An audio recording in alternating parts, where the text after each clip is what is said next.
నమస్తే, welcome to wine today news. Eluru జిల్లా నూజివీడు నియోజకవర్గం చాట్రాయి మండలం చెనుబండ గ్రామంలో బీసీ జయహో కార్యక్రమం మండల పార్టీ అధ్యక్షురాలు బొట్టు వరలక్ష్మి ఆధ్వర్యంలో నిర్వహించారు.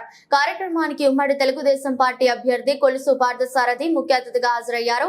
ఈ సందర్భంగా ఏలూరు జిల్లా తెలుగు రైతు ప్రధాన కార్యదర్శి మోరంపూడి శ్రీనివాసరావు మాట్లాడుతూ తెలుగుదేశం పార్టీ ఆవిర్భవించిన నాటి నుండి బీసీలకు పెద్దపీట వేసి ఎంతో మంది మహానాయకులను తయారు చేసిన ఘనత తెలుగుదేశం పార్టీ అప్పటి ఎన్టీ రామారావు హయాం నుండి ఇప్పటి చంద్రబాబు నాయుడు వరకు బీసీలకు ఎన్నో రకాల సహాయ సహకారాలు అందించారని, కార్పొరేషన్ రుణాలు 50% సబ్సిడీపై ఇచ్చారని, ఆదరణ పథకం కింద కుల వృత్తుల వారికి, చేతి వృత్తుల వారికి ఉచితంగా వస్తు సామాగ్రి అందించిన ఘనత తెలుగుదేశం పార్టీదని, కాబట్టి బీసీలందరూ ఉమ్మడి అభ్యర్థి కొలుసు పార్థసారథిని గెలిపించుకోవాల్సిన అవసరం ఎంతైనా ఉందని అన్నారు. జిల్లా అధికార ప్రతినిధి మందపాటి బసువారెడ్డి మాట్లాడుతూ రైతాంగాన్ని విస్మరించిన జగన్మోహన్ రెడ్డి ప్రభుత్వానికి బుద్ధి చెప్పాలని, వైసీపీలో ఉన్న బీసీ నాయకులు కార్యకర్తలు కూడా ఆత్మ పరిశీలన చేసుకుని బీసీలకు పెద్దపీట వేసి గత 2-3 పర్యాయాలుగా నూజివీడు సీటు బీసీలకు కేటాయిస్తూ వస్తున్న తెలుగుదేశం పార్టీకి అండగా ఉండి ఉమ్మడి అభ్యర్థి కొలుసు పార్థసారథిని భారీ మెజారిటీతో గెలిపించాలని తెలిపారు.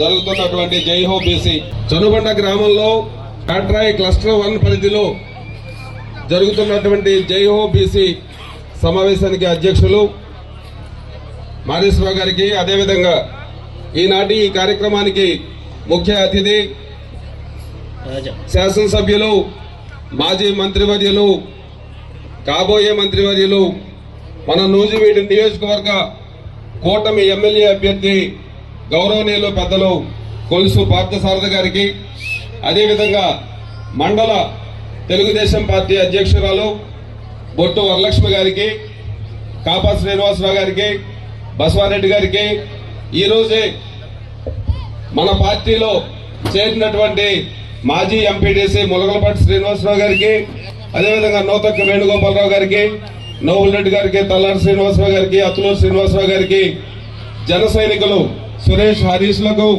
బీజేపీ నాయకులు రాజా గారికి, బుర్రి శ్రీకర్ గారికి, మొలుగుమాటి వెంకటేశ్వరరావు గారికి, వేదిక మీద ఉన్న పెద్దలందరికీ పేరు పేరున, అదేవిధంగా ఇక్కడికి విచ్చేసిన జనసేన, బీజేపీ, తెలుగుదేశం పార్టీ కుటుంబ సభ్యులందరికీ నా హృదయపూర్వక నమస్కారాలు. 1982 మార్చి 29వ తేదీన అన్న ఒక బ్రహ్మ ముహూర్తాన్ని నందమూరి తారక రామారావు గారు తెలుగుదేశం పార్టీని స్థాపించారు. తెలుగుదేశం పార్టీ అంటే బీసీల పార్టీ.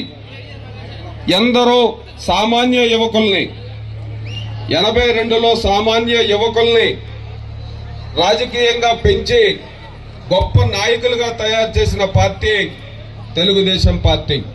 మీరు ఉదాహరణకు తీసుకుంటే కింజారపు ఎర్రంనాయుడు గారు, అచ్చెన్నాయుడు గారు, ఒక దేవేంద్ర గౌడ్ గారు, ఒక యనమల రామకృష్ణుడు గారు, ఇలాంటి ఎందరో గొప్ప నాయకుల్ని తయారు చేసిన party Telugu Desam party. Telugu Desam party వ్యవస్థాపక అధ్యక్షులు అన్న నందమూరి తారక రామారావు గారు జనాభాలో సగం కంటే ఎక్కువ ఉన్నటువంటి బీసీల సంక్షేమం కోసం అనునిత్యం ఆలోచించేవారు. బీసీల అభివృద్ధి కోసం ఆయన పాటుపడ్డారు. అదే ఒరవడిని మన చంద్రబాబు నాయుడు గారు కూడా కొనసాగిస్తా ఉన్నారు. మీరు చూడండి, తెలుగుదేశం ప్రభుత్వంలో బీసీలకి ఎన్నో పథకాలు అమలు చేశారు. కార్పొరేషన్ రుణాలు 50% సబ్సిడీతో రుణాలు ఇచ్చారు. ఇప్పుడు ఈ జగన్మోహన్ రెడ్డి, ఈ వైసీపీ ప్రభుత్వం ఒక్క రుణమన్నా ఇచ్చిందా అని చెప్పి నేను మిమ్మల్ని అడుగుతా ఉన్నా. అదేవిధంగా ఆదరణ పథకం కింద 50% సబ్సిడీతో కుల వృత్తులకు సంబంధించినటువంటి పనిముట్లని తెలుగుదేశం పార్టీ అందించింది. బీసీలకి ఎంతో గౌరవం ఇచ్చిన పార్టీ తెలుగుదేశం పార్టీ. బీసీలను నా బీసీలు అని చెప్తూ ఈ జగన్మోహన్ రెడ్డి గారు నమ్మక ద్రోహం చేస్తున్నారు, కటికి మోసం చేస్తా ఉన్నారు. బీసీల సప్లై నిధులు లేవు. బీసీలకి 57 కార్పొరేషన్లు పెట్టి ఆ కార్పొరేషన్ల చైర్మన్లకి కుర్చీలు కూడా లేవు, వాళ్ళకి నిధులు లేవు, విధులు లేవు. నేను 57 కార్పొరేషన్లు పెట్టా అని మాటల్లో చెప్పుకోవడానికే ఉపయోగపడుతుంది. చంద్రబాబు నాయుడు గారు బీసీ డిక్లరేషన్ ని పెట్టారు. మన సోదరులు, బీసీ సోదరులు ఆ డిక్లరేషన్ సభకు కూడా వెళ్లారు. అందులో ముఖ్యమైనది బీసీలందరికీ కూడా 50 సంవత్సరాలకే పెన్షన్ సౌకర్యం కల్పిస్తానని హామీ ఇవ్వడం జరిగింది. అది కూడా 4,000 రూపాయల పెన్షన్ ప్రతి 50 సంవత్సరాలు నిండిన బీసీ సోదరుడికి సోదరిమణికి 4,000 రూపాయలు ప్రతి నెల పెన్షన్ ఇస్తానని చెప్పి హామీ ఇవ్వడం జరిగింది. అదేవిధంగా పెళ్లి కానుక కింద ప్రతి బీసీలకు కూడా పెళ్లి చేసుకుంటే వాళ్ళకి 1,00,000 రూపాయలు పెళ్లి కానుక కింద ఇస్తానని చెప్పడం జరిగింది. చంద్రన్న బీమా 10 లక్షలకు పెంచుతామని చెప్పి హామీ ఇచ్చారు. చంద్రబాబు నాయుడు గారు హామీ ఇస్తే ఖచ్చితంగా నెరవేరుస్తారని చెప్పి నేను మీ అందరికీ తెలియజేస్తా ఉన్నా. సోదరులారు, ఇక్కడ బీసీ సోదరులందరూ ఉన్నారు. మీరు ఆలోచించండి. బీసీ సోదరులు ముఖ్యంగా వ్యవసాయం, పాడి పరిశ్రమ, జీవాల పెంపకం మీద ఆధారపడి జీవిస్తూ ఉంటారు. మన బీసీ సోదరులు నేను అడుగుతా ఉన్నా, మన దగ్గర పశువుల ఆసుపత్రి శిథిలావస్థలో ఉంది. దాన్ని పట్టించుకున్న నాదుడు ఉన్నాడా అని చెప్పి నేను అడుగుతా ఉన్నా. మనకి ఒక డాక్టర్ ఉన్నారు, క్వాలిఫైడ్ డాక్టర్ ఉండేవాళ్ళు, పశు వైద్యాధికారి. ఆయన ట్రాన్స్ఫర్ అయితే ఇక్కడున్న అసిస్టెంట్ మెటర్నిటీ లీవ్ లో ఉంటే ఇక్కడ అసలు తాళం వేసిన పరిస్థితి. సోదరులందరికీ తెలుసు. మనం నిరసన తెలియజేశాం, ధర్నా చేశాం, మెమరాండం ఇచ్చాం. అయినా సరే ఎప్పటికో గాని వీళ్ళు కళ్ళు తెరిచి ఎవరినో ఒక వాలంటీర్ను పంపించి అది ఓపెన్ చేయడం జరిగింది. నేను ఈ సందర్భంగా మీకు తెలియజేస్తా ఉన్నా, వైసీపీ చేసేది విధ్వంసకర పాలన. ప్రజావేదికను కూల్చిన అక్కడ జగన్మోహన్ రెడ్డి గారు ప్రజావేదికను కూల్స్తే మీరందరూ గమనించండి. మన పశువుల ఆసుపత్రి ఏమో శిథిలావస్థలో ఉంది. దాని పక్కనే ఉన్న మన పంచాయతీ కార్యాలయం బ్రహ్మాండమైన బిల్డింగ్ ను కూల్చి సచివాలయం కట్టారు. అది అవసరం అని చెప్పి నేను అడుగుతా ఉన్నా. ఆ పక్కా బిల్డింగ్ ని పశు వైద్యశాలగా మనం ఉపయోగించుకునే అవకాశం ఉంది. ఆ సచివాలయాన్ని కట్టుకోవడానికి దాని పక్కనే ఖాళీ స్థలం కూడా ఉంది. కానీ వీళ్ళకి సోయలేదని చెప్పి నేను చెప్తా ఉన్నా. ఎంతవరకు విధ్వంసకరమైన పాలన అని చెప్పి నేను చెబుతా ఉన్నా. మనకి బీసీ అభ్యర్థిగా చంద్రబాబు నాయుడు గారు మెచ్చి ఎంచి గెలిచే సత్తా ఉన్న నాయకుడు. గెలిచిన తర్వాత మంచి పరిపాలన అందించి ఈ నియోజకవర్గాన్ని సంపూర్ణంగా అభివృద్ధి చేస్తారనే నమ్మకంతో మనకు కొలుసు పార్థసారథి గారికి టికెట్ ఇచ్చి పంపించారు. తెలుగుదేశం పార్టీ పుట్టుకతోటే బీసీలంటే ఒక ఆత్మ గౌరవం నిలబడింది. తెలుగుదేశం పార్టీ ఏర్పడే నాటికి ముందుకి ఆ రోజున అగ్రనాయకుల ఆధిపత్యంలో ఈ రాష్ట్రం ఢిల్లీ వీధుల్లో ఆత్మ గౌరవం తాకట్టు పెడితే ఎన్టీ రామారావు గారు చూసి చెల్లించి తెలుగుదేశం పార్టీని ఏర్పాటు చేశాడు.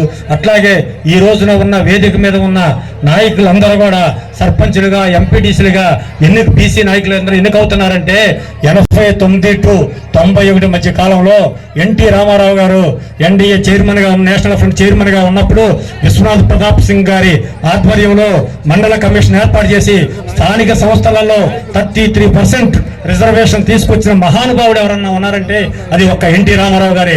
ఎన్టీ రామారావు గారు ఆ రోజు పెట్టిన నేషనల్ ఫ్రంట్ లో భాగస్వామ్యం అవటం వల్లే ఈ రోజున మనకి స్థానిక సంస్థల్లో నాయకులందరికీ కూడా మనకి భాగస్వామ్యం కలిగిందని తెలియజేసుకుంటూ సోదరులందరూ అనేక విషయాలు చెప్పారు.